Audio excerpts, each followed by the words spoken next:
y el Atlético de San Luis se encuentran en los últimos detalles para cerrar el traspaso de Juan Manuel Sanabria a las Águilas del América. Originalmente se esperaba que el uruguayo pudiera trasladarse este día a la Ciudad de México para cumplir con los últimos protocolos de contratación. Sin embargo, él todavía se ha presentado este día en las instalaciones de la Presa para finiquitar los últimos detalles, así que se espera que el miércoles ya sea su primer día como americanista. Justo ese día, las Águilas tendrán un partido de presentación de su nueva playera ante su afición en el Estadio de la Ciudad de los Deportes, ante el Puebla. El conjunto americanista entrenará por la tarde este martes, luego de que el lunes por la noche y durante las primeras horas del mismo martes, el plantel estuvo involucrado en distintos eventos con relación a la presentación de la nueva playera de las Águilas. Han cambiado de marca, se ha hecho todo un gran evento para que las Águilas den a conocer su nuevo uniforme, y a partir de este día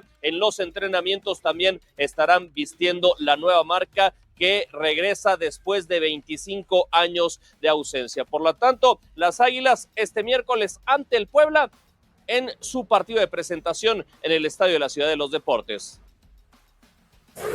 Perfecto, Marce, gracias, abrazo y estamos pendientes. Está con nosotros José Luis Sánchez Solá, el Chelis, para hacer preguntas al Chelis. ¿Qué pasa, Chelis? ¿Cómo andas? Bienvenido. Para servirles, buenas tardes, tengan todos. Bueno, arrancamos con la primera pregunta, Chelis.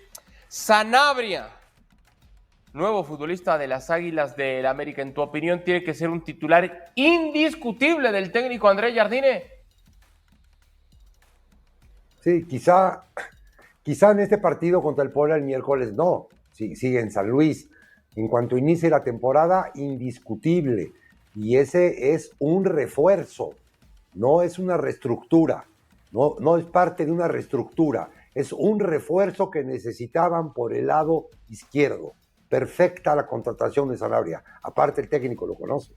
¿De acuerdo? Totalmente de acuerdo. Sí, mira, se va el Chicote Calderón, ¿no? Sí. A Necaxa, se queda Borja, sí. pero él puede jugar de lateral izquierdo o como carrilero. Ese es el tema. ¿Dónde? O volante por izquierda, sí. Porque también, o sea, puede ser un aporte cuando no tengas ahí a Brian. Hay posibilidad de colocarlo por ese lado. Y también, te da una tremenda flexibilidad táctica. ¿Por qué? Porque en línea de 5 es muy buen carrilero por el costado izquierdo, y en línea de 4 te puede jugar como volante, como tú decías. Además, un jugador rentable. Sí. Jugó todos los minutos del torneo. Coincido con Chelis. Es un refuerzo este. Okay. Bueno, hablando de refuerzos, Chelis, ¿el Guadalajara se está reforzando mejor que el América? No, el Guadalajara se reestructuró totalmente desde la idea. Quién sabe, no los he visto jugar, pero este señor trae otra idea que sí han entrado a esa idea los futbolistas según los reportes que se tienen de esta pretemporada, pero Guadalajara se reestructuró porque ¿qué refuerzo puedes considerar un refuerzo o qué jugador que llegó lo puedes considerar un Sanabria ante un equipo que lo vamos a ver totalmente nuevo? Ojalá le resulte esta idea a Guadalajara. Yo deseo que le resulte, pero Guadalajara no se reforzó y América sí. Ya, bueno, en pantalla, los refuerzos confirmados de América, lo de Alexis Gutiérrez, lo de Sanabria, que está próximo ya también a hacerse oficial, sí, señor. Y lo de Boanga, que podría ser una buena posibilidad. Del lado de Guadalajara, Efraín Álvarez, ya que me quitaron el gráfico, Richie Ledesma. Lo de Campillo, que pues ya lo va a hacer oficial en las próximas horas el Guadalajara, sí. Y también lo del Cotorro, que va a estar llegando mañana sí. En la mañana a Guadalajara, va a ir directo a hacer los exámenes médicos, sí, físicos señor. Y médicos correspondientes para firmar ya su contrato como nuevo futbolista de las Chivas. Como son varios, de acuerdo con Chelis, una reestructura desde el mismo director técnico, ¿no? Hoy sí se anota una palomita Javier Mier, sí. Porque es parte de un nuevo proyecto que hoy sí más o menos se le ve una claridad, sí. Cosa que no se había visto antes. Entonces me gusta la palabra, reestructura. Los jugadores que están llegando al Guadalajara son buenos jugadores todos. Yo tengo una frase para esto. Me parece que equipos como América y Cruz Azul se están reforzando. Guadalajara está tapando huecos y a partir de ahí ir hacia arriba. Bien. ¿Javier Mier es mexicano? Sí, claro. Es que como dicen que los directivos mexicanos no sirven y demás, Sí. por eso lo pregunto. Aquí la por cosa eso es, lo pregunto, o estás preparado, no estás preparado, es que luego los reventadores, es que no saben y el mexicano. Lo que pasa es que nació en México, ¿verdad? Es que no vende humo. O sea, 3 semanas. Al América. Tú lo dijiste hace 3 semanas, John. Es el que quería, porque me acuerdo que le pregunté a Ciro, creo que fue uno de tus días sabáticos. Caray, no creo haberlos tenido. las pruebas dicen... Me acuerdo a Ciro que hablamos de las diferentes posiciones que podría jugar, que podría ser lateral, podría ser mediocampista. En una línea 4 puede ser lateral izquierdo, Sí. en una línea 5 puede ser lateral volante. Yo creo que se desempeña mejor como mediocampista por el costado izquierdo. Tiene muy buena llegada, pone buenos servicios al otro costado. Entonces creo que es ahí donde más le va a funcionar. Y del América, lo de Boanga me dicen que está muy caro, sigue latente, pero quiere demasiado billete el LAFC y la prioridad hoy en día en el América es contratar a un extremo izquierdo que venga de fuera del fútbol mexicano. Esa es la pieza que le falta al América, un extremo izquierdo extranjero. Esa imagen que vimos es del momento en que sale del campo de entrenamiento del San Luis, no volverá al equipo tunero. Yo creo que sí. Me vale gorro, pero yo digo lo que pienso, o sea, para verles mucho. Puebla Atlas, ¿a quién se le habrá ocurrido poner el primer partido tan espectacular y atractivo? Primer partido Puebla Atlas. Juárez América, Tijuana Querétaro, luego Santos Pumas en sábado, Toluca Necaxa, Cruz Azul Mazatlán, Pachuca contra Monterrey, León contra Atlético San Luis. Chivas contra Tigres se va a jugar el 17 de septiembre. Atención, ahí está programado el Monterrey visitando al Pachuca el 13 de julio. ¿Por qué no le hacen al, digamos, ejecutivo bien planeado y de una vez dices que ese partido se va a mover? Si el Monterrey pasa hoy, ¿qué? Claro, Monterrey pasa hoy y va a jugar el 13. Hay que darle facilidades de una vez. Al representante del fútbol mexicano. Pero como muchos dicen que no es representante. ¿De dónde era? ¿De Kazajistán? De Kazajistán. No, pero hay que escuchar la argumentación de los que dicen que no es representante del fútbol mexicano, a partir de que son muchos extranjeros, ¿no? No, pero es que no tiene cabida. No, pero todo nació primero. Pero quiero escuchar. Todo nació por una absurda comparación de que en este verano quién es el que dignamente está representando a México, si la selección mexicana o el equipo mexicano que juega con 8 extranjeros. Es una comparación absurda. Ahora, ¿pero quién empezó aquí? ¿Quién empezó? Seguramente alguien, ¿no? Pero el asunto es que... Yo sí sé quién, pero... ¿Quién? No, es mi cuate. No, Mauricio y May no voy a decir nada. No, yo no voy a decir quién. El asunto es que no los puedes comparar en la emoción y lo que generan tal vez, pero están cada quien en su competencia y dignamente están haciendo lo que corresponde en su proceso. The Gulfstream G650 cut through the night sky at 37,000 feet. Its cabin bathed in the soft amber glow of premium lighting. The flight from London to Dubai was scheduled to take just over 6 hours, and the luxurious interior of the private jet reflected the wealth of its passengers. Cream leather seats, polished wood paneling, and crystal glasses created an atmosphere of refined elegance that spoke of serious money and serious people. Tyson Fury sat in the forward section of the cabin, his massive frame somehow managing to look comfortable in the spacious leather seat. He had been invited on this flight by a mutual business acquaintance, a rare opportunity to network with some of the wealthiest individuals in the Middle East. The heavyweight champion wore a well-tailored navy suit that did little to disguise his imposing physical presence, but his demeanor was relaxed and approachable. Across the aisle and 2 rows back sat Rashid Al-Hashimi, a man whose very posture seemed to announce his importance to the world. In his early 40s, Rashid possessed the kind of confident bearing that came from being born into unimaginable wealth. His father owned oil fields across 3 countries, and Rashid himself had expanded the family empire into technology and real estate. His tailored Italian suit probably cost more than most people earned in a month, and the Patek Philippe watch on his wrist could have bought a house in most cities. Beside Rashid sat his 5-year-old daughter, Aisha, a beautiful child with large dark eyes, and her father's strong features softened by youth and innocence. She wore a small pink dress with matching shoes and clutched a stuffed elephant that had clearly seen better days. Unlike her father, who surveyed the cabin with the critical eye of someone accustomed to judging everything and everyone around him, Aisha seemed fascinated by her surroundings, and particularly by the enormous man sitting near the front of the plane. Layla Thompson, the chief flight attendant, moved gracefully through the cabin offering refreshments and ensuring passenger comfort. She was a seasoned professional who had worked on private jets for over a decade, serving everyone from Hollywood celebrities to heads of state. Her trained eye had immediately recognized Tyson Fury when he boarded, and she found herself stealing glances at the famous boxer throughout the early part of the flight. Captain Reynolds, a former Royal Air Force pilot with 25 years of flying experience, had announced their cruising altitude and estimated arrival time 30 minutes earlier. The flight was proceeding smoothly, with clear skies and minimal turbulence expected for the remainder of the journey. It was Rashid who broke the peaceful atmosphere of the cabin. He had been drinking champagne steadily since takeoff, and the combination of alcohol and his natural arrogance had apparently reached a tipping point. Rising from his seat with the exaggerated care of someone who was slightly intoxicated, he turned his attention to the massive figure seated near the front of the plane. "Excuse me," Rashid called out, his voice carrying the kind of entitled tone that immediately drew everyone's attention. "You're that boxer, aren't you? The big one with the funny accent." Tyson looked up from the business magazine he had been reading, his expression neutral but alert. He had dealt with his share of drunk hecklers over the years, but the confined space of an aircraft presented unique challenges.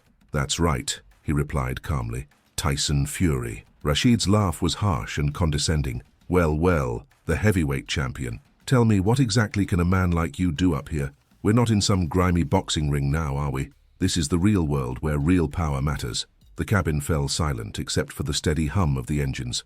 Layla paused in her duties, her eyes widening at the unexpected confrontation. Even little Aisha looked up from her coloring book, sensing that something significant was happening. Tyson set down his magazine carefully and turned to face Rashid fully. His voice remained calm, but there was steel beneath the surface.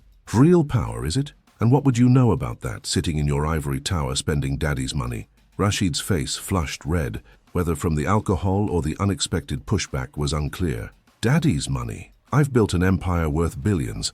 I command respect from world leaders and business titans. What have you done except hit people for entertainment? You're just a big man with a funny accent," Rashid continued, his voice growing louder and more belligerent.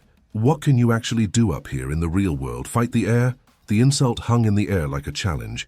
Layla found herself holding her breath, while Captain Reynolds' voice crackled over the intercom, asking if everything was all right in the cabin. Tyson Fury, a man who had faced down the most dangerous fighters in the world, found himself dealing with a different kind of opponent altogether. But instead of rising to the bait, instead of letting his famous temper flare, Tyson simply closed his eyes and took a deep breath. When he opened them again, his gaze settled not on Rashid, but on the little girl sitting beside him. "Your daughter probably thinks I fight dragons on television," Tyson said quietly, his voice carrying clearly through the cabin despite its soft tone.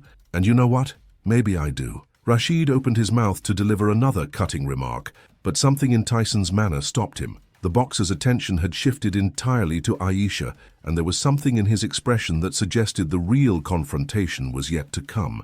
Little did anyone in that cabin know that the next few minutes would transform what had begun as a moment of ugly confrontation into something far more profound and meaningful than any of them could have imagined. Aisha al-Hashimi had been quietly observing the exchange between her father and the enormous man at the front of the plane, with the wide-eyed fascination that only a 5-year-old could possess. While the adults around her tensed with the growing conflict, she saw something different in Tyson Fury's face.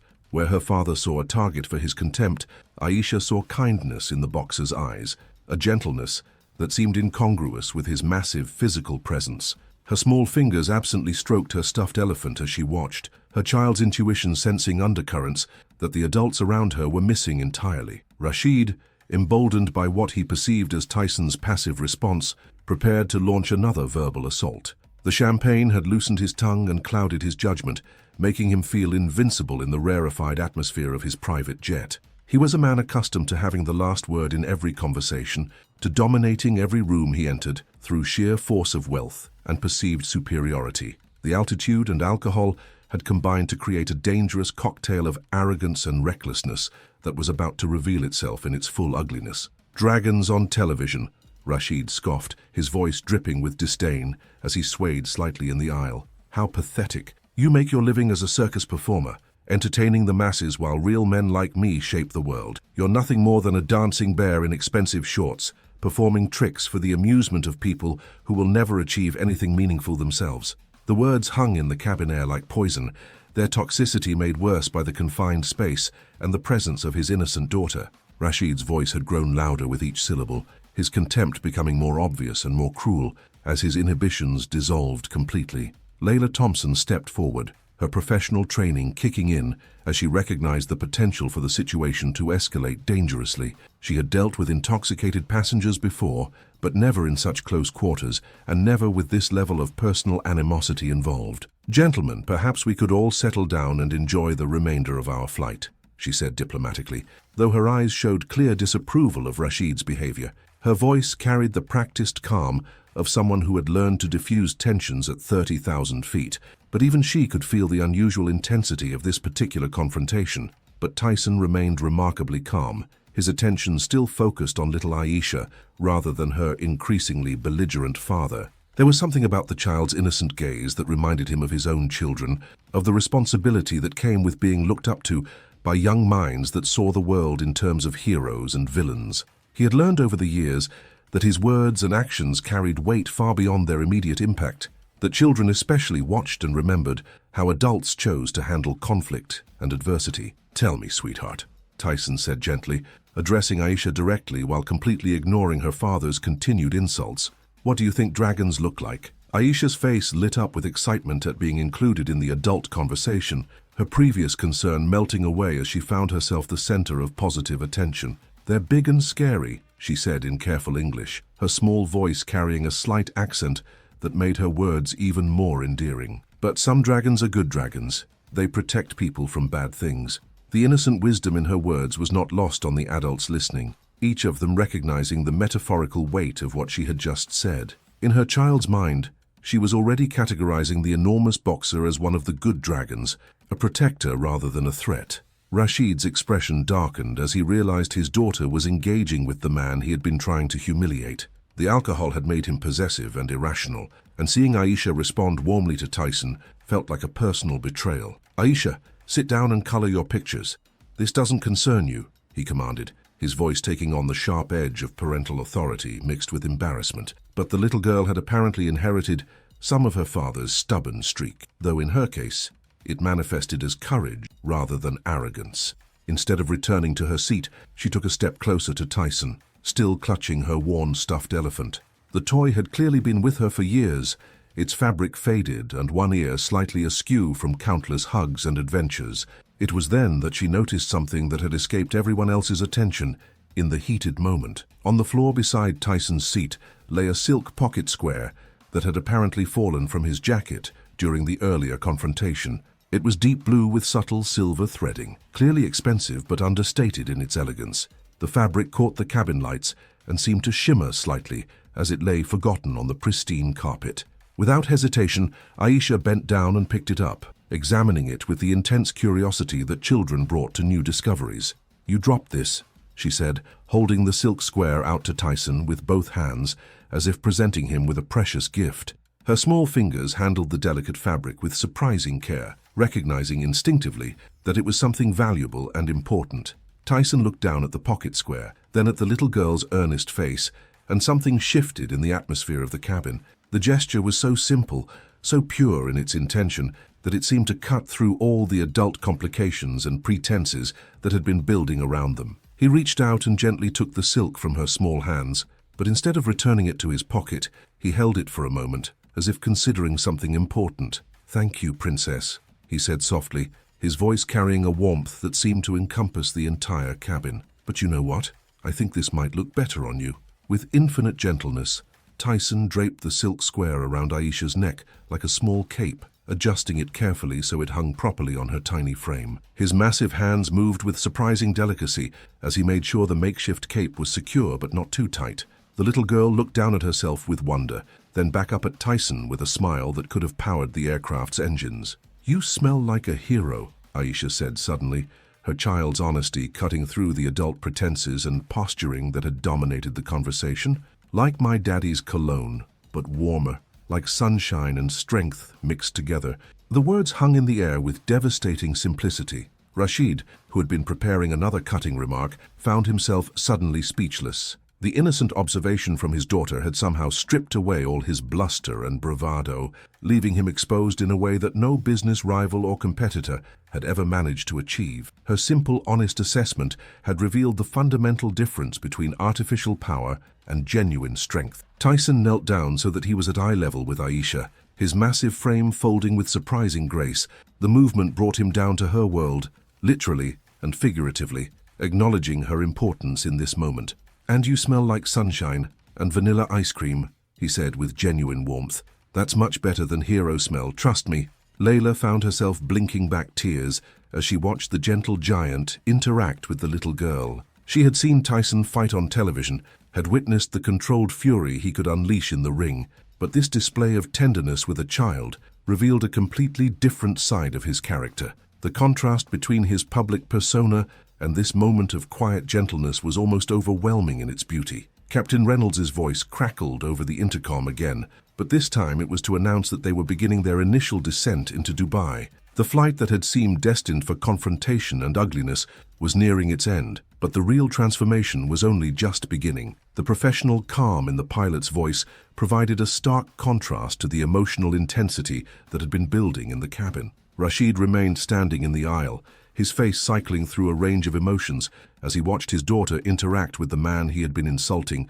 just minutes earlier. Shame, confusion, and something approaching awe warred for dominance in his expression. The contrast between his own behavior and Tyson's gentle response to Aisha was becoming impossible to ignore, and for the first time in many years, the billionaire found himself genuinely ashamed of his actions.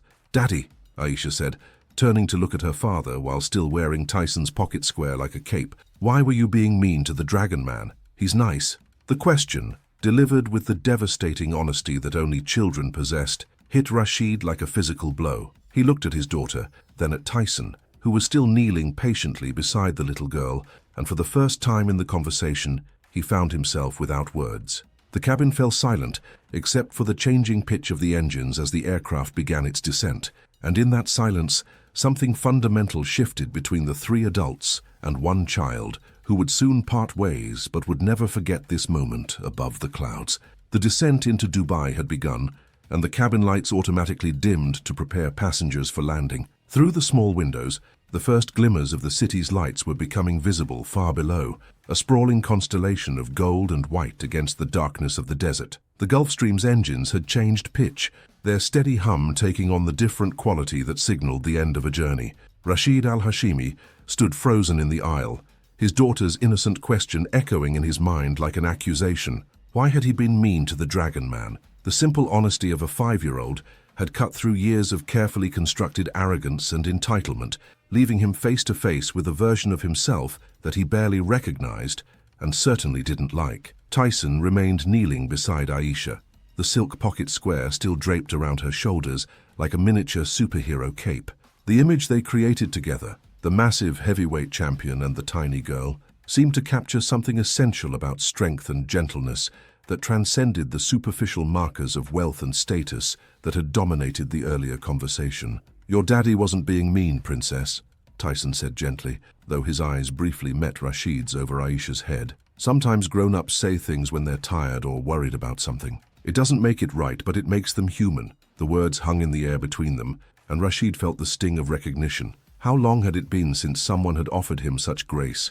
In his world of corporate boardrooms and power plays, mercy was seen as weakness, forgiveness as vulnerability. Yet here was this giant of a man offering understanding instead of retaliation, compassion instead of conquest. Layla Thompson watched from her position near the galley, her professional composure barely masking her emotional response to the scene unfolding before her. In her years of serving wealthy and powerful passengers, she had witnessed displays of arrogance, entitlement, and casual cruelty that had sometimes made her question her faith in human nature. But she had also seen moments of unexpected grace and redemption, and she recognized that she was witnessing one of those moments now. Her hands trembled slightly as she set down the crystal glasses she had been collecting, the weight of the moment making even routine tasks feel significant.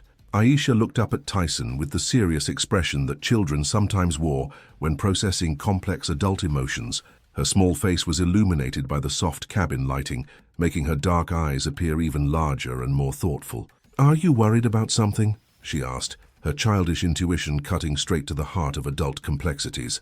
The question caught Tyson off guard. He had been focused on diffusing the tension and protecting the child from her father's bad behavior. But her innocent inquiry touched on something deeper. For a moment, his carefully maintained composure wavered, revealing glimpses of the vulnerability that lurked beneath his public persona. "Sometimes I worry about being good enough," he admitted with surprising honesty, "about living up to what people expect from me, about whether the man I am in private matches the hero people want me to be." "But you're already good," Aisha said, with the absolute certainty that only children possessed. "You gave me your pretty scarf, you smell like heroes, and you have kind eyes." She paused, tilting her head as she studied his face with the intense concentration that children brought to important discoveries. "My grandmother had kind eyes too. She used to tell me that people with kind eyes can see into hearts." Rashid felt something break inside his chest as he listened to his daughter's words.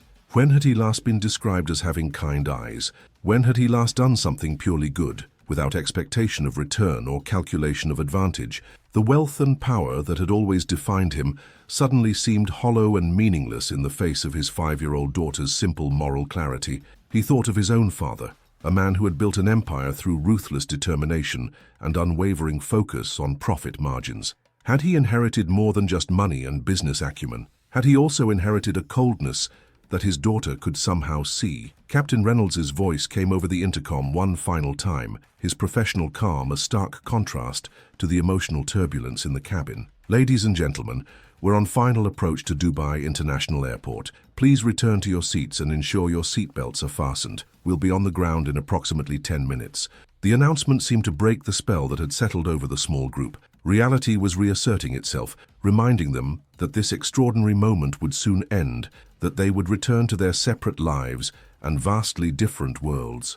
Tyson started to rise from his kneeling position, but Aisha reached out and touched his arm with the urgent concern of someone who feared losing something precious. "Wait," she said urgently. She carefully removed the silk pocket square from around her neck and held it out to him with both hands, as if presenting a sacred offering. "This is yours. You need it for being a hero." But Tyson gently pushed her hands back, his massive fingers incredibly gentle as they guided her small ones. "Heroes don't need fancy scarves, sweetheart. They just need good hearts.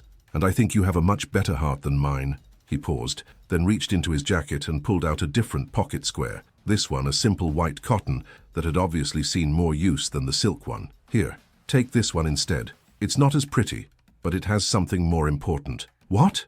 Aisha asked, fascinated by this mysterious quality that couldn't be seen. "It has the smell of strength," Tyson said solemnly, his voice taking on the weight of someone imparting important wisdom. "Real strength. The kind that comes from being kind to people, even when they're not kind to you. The kind that helps you forgive others, and sometimes, if you're very lucky, helps you forgive yourself." As Aisha carefully tucked the cotton square into her small purse, treating it like the treasure it had suddenly become, Rashid finally found his voice. It came out rougher than he intended, thick with emotions he hadn't experienced in years and barely knew how to express. "I owe you an apology," he said quietly, each word seeming to cost him something. "What I said earlier was inexcusable. I was wrong, completely and utterly wrong." Tyson stood up slowly, his full height making the cabin feel suddenly smaller. When he spoke, his voice carried no triumph or vindication, only a quiet dignity that made his words more powerful than any angry response could have been. "We all have bad moments," he said simply. "What matters is what we do after them." Rashid looked at his daughter, who was examining her new treasure with intense concentration, then back at Tyson. The contrast between the two interactions was stark and humbling. "She's right, you know, about the kind eyes. I haven't seen myself clearly in a very long time. I've been so focused on building walls and projecting strength that I forgot what real strength actually looks like." The aircraft touched down with barely a bump, the skilled Captain Reynolds earning his considerable salary, with a landing so smooth it was almost imperceptible. As the engines wound down and the cabin lights returned to full brightness, the 4 people in that luxurious space found themselves changed by their encounter, in ways that would last far longer than the flight itself. Layla began her post-landing procedures, but her movements were quieter than usual, as if she too recognized the significance of what had transpired. She had served on thousands of flights, but she knew she would remember this particular journey for the rest of her career. The routine tasks of collecting glasses and preparing the cabin for disembarkation felt almost sacred after what she had witnessed. As the aircraft taxied toward the private terminal, Tyson gathered his belongings with the same calm efficiency he had shown throughout the confrontation. Rashid helped Aisha with her coloring books and stuffed elephant, his movements gentler and more attentive than they had been at the beginning of the flight.